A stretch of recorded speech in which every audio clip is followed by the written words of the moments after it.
sebuah objek yaitu. Halo dan selamat datang pada video tutorial Blender Essential. Video training ini ditujukan bagi Anda yang pertama kali menggunakan Blender ataupun Anda yang sudah menggunakan Blender dan ingin menjadikannya sebagai referensi. Di sini saya menggunakan Blender versi 2.45. Dengan operational sistemnya adalah Windows. Blender dapat bekerja pada Windows, Linux, ataupun Macintosh dan dapat di-download pada original websitenya yaitu www.blender.org. Begitu kita pertama kali membuka Blender, maka kita akan menemukan 3 panel utama, yaitu panel menu pada bagian atas ini, kemudian viewport pada bagian tengah ini yang paling besar, kemudian panel button di bawah ini. Kita akan melihat di sini file, add, timeline, game, render, dan sebagainya. File merupakan menu utama seperti pada program Windows lainnya, yaitu berisikan untuk membuka, menutup, save, kemudian setting, dan sebagainya. Add di sini adalah untuk menambahkan objek-objek baik kamera, lighting, ataupun objek 3D. Timeline di sini berguna untuk mengatur animasi. Kemudian pada game di sini adalah untuk memulai scripting, memulai program game.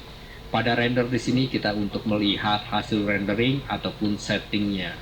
Kemudian pada help di sini adalah untuk melihat bagaimana Blender bekerja dan juga merujuk pada website aslinya. Di sini ada sebuah panel yang secara default telah dibuatkan oleh Blender. Kita akan melihat panel-panel ini pada tutorial setelah ini. Kemudian pada viewport di sini kita akan melihat secara default ada sebuah objek yaitu cube, kemudian lighting, kemudian kamera. Dan secara default kita akan melihat aksisnya adalah Y dan X. Kita dapat melihat dari berbagai sudut pandang dan membagi viewport ini dari berbagai bagian viewport. Untuk itu caranya adalah dekatkan mouse pada pembagi atau pembatas antara menu dan viewport sampai mouse kita berubah menjadi tanda seperti geser atau split, kemudian klik kanan, pilih split area. Di sini kita akan mendapatkan pembatasnya. Kita bisa menggeser sampai di mana kita inginkan, klik kiri untuk konfirmasi. Selain kita mendapatkan viewport pada vertikal atau horizontal, kita pun dapat membaginya secara horizontal dan vertikal sesuai dengan keinginan kita. Dekatkan mouse pada pembatas antara dua viewport, klik kanan, pilih split area. Di sini sekarang saya menemukan pembatas untuk horizontal. Klik kiri untuk konfirmasi dan kita masih mendapatkan bisa menggeser viewport tersebut ke mana yang kita inginkan. Saya buat satu kali lagi, klik kanan, split area, kemudian saya klik di sini. Kemudian kita juga bisa melihat dari berbagai sisi atau sudut pandang. Namun untuk memudahkan kita mengetahui dari sisi atau sudut pandang yang mana, saya akan menunjukkan di sini pada preferences. Preferences dapat kita buat atau ambil dari menu di atas, kemudian sampai tanda mouse-nya berubah, klik dan drag ke bawah sampai kita menemukan preferences yang tersembunyi pada bagian atas. Klik tanda view dan control. Di sini yang penting adalah saya ingin menunjukkan klik tanda view name di sini. Sehingga kita akan menemukan tanda seperti top di atas ini. Ini berarti kita melihat viewport tersebut dari atas atau top. Kemudian hal yang penting pada Blender adalah bagian cursor with left mouse ini.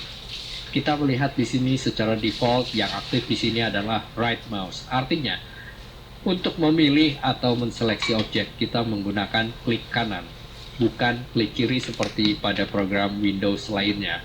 Untuk itu kita harus mengingat dan biasakan menggunakan klik kanan untuk memilih objek. Kita dapat memindahkan atau mengganti menjadi left mouse. Tetapi, saya sarankan kita tetap bekerja pada klik kanan atau right mouse karena hampir semua pengguna Blender terbiasa menggunakan klik kanan. Termasuk pada tutorial ini, saya pun menggunakan klik kanan untuk menseleksi atau memilih objek. Untuk itu, saya sarankan Anda tetap berada pada right mouse atau klik kanan dan biasakan mulai sekarang karena Anda sering menggunakan klik kanan tersebut. Kemudian saya klik dan drag lagi untuk menutup preferences tersebut. Sekarang, ketika saya mendekatkan mouse pada panel yang di kiri atas ini, kemudian saya menekan 7, maka saya akan mendapatkan viewport dari top. Kemudian saya dekatkan mouse pada viewport di bagian kiri bawah ini. Saya akan menekan 1 pada numeric keypad. Ketika saya disebut dengan numeric keypad, ini adalah deretan angka-angka pada keyboard yang berada pada sisi layout sebelah kanan, bukan angka-angka di atas huruf-huruf. Sekali lagi, numeric keypad adalah deretan angka-angka yang berada pada layout keyboard Anda yang di sisi kanan, bukan pada angka-angka yang berada di atas huruf. Tekan angka 1 pada numeric keypad, maka kita akan mendapatkan front view. Saya geser mouse saya ke sini, tekan angka 3, maka kita akan mendapatkan dari right view atau sisi kanan. Kemudian saya akan menggeser mouse saya berada pada viewport yang di kanan atas. Klik dan tahan scroll wheel atau button tengah pada mouse yang mempunyai 3 button. Klik dan drag, maka kita akan mendapatkan viewport dari orthographic view. Tekan 5, maka kita mendapatkan dari perspektif view. Kemudian tekan 5 lagi, kita mendapatkan orthographic. Demikian seterusnya. Kita akan membahas bagaimana menggunakan panel-panel ini pada latihan-latihan berikutnya. Tetapi akan saya sampaikan sedikit di sini adalah viewport dan panel-panel pada Blender ini dapat kita zoom dengan menekan tanda plus pada numeric keypad, sehingga kita bisa zoom in atau zoom out. Zoom out dengan menekan tanda minus pada numeric keypad seperti ini, sehingga kita bisa mendapatkan perbesaran dari view kita. Kemudian gunakan scroll wheel untuk menggeser ke kiri dan ke kanan, ataupun Anda bisa menahan scroll wheel tersebut, atau dengan klik tengah pada mouse tengah button Anda, klik tahan dan geser untuk mendapatkan panning dari view tersebut. Kemudian tekan minus lagi untuk mendapatkan zoom out. Demikian pula pada viewport yang aktif, misalkan pada user view. Di sini saya menekan plus, berarti saya akan zoom in, dan menekan minus pada numeric keypad untuk zoom out, ataupun saya bisa menggunakan scroll wheel saya untuk zoom in, dan kemudian saya tahan scroll wheel saya untuk mendapatkan pandangan dari sudut yang berbeda seperti ini. Ataupun saya menahan shift dan scroll untuk panning ke atas dan ke bawah, ataupun saya menahan control dan scroll untuk ke kiri dan ke kanan panning tersebut. Di sini saya banyak menggunakan shortcut karena memang Blender bekerja pada shortcut untuk memudahkan kita bekerja secara cepat.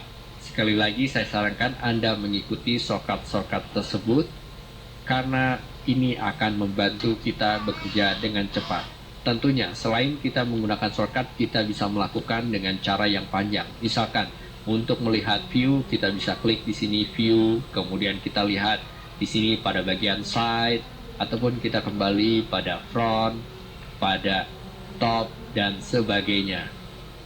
Namun sekali lagi, ini cara tersebut saya sarankan untuk dibiasakan dengan menggunakan shortcut, karena kita akan bekerja dengan lebih cepat. Baik, untuk tutorial selanjutnya kita lihat bagaimana menggunakan viewport, panel, dan sebagainya. Selamat mengikuti tutorial Blender ini.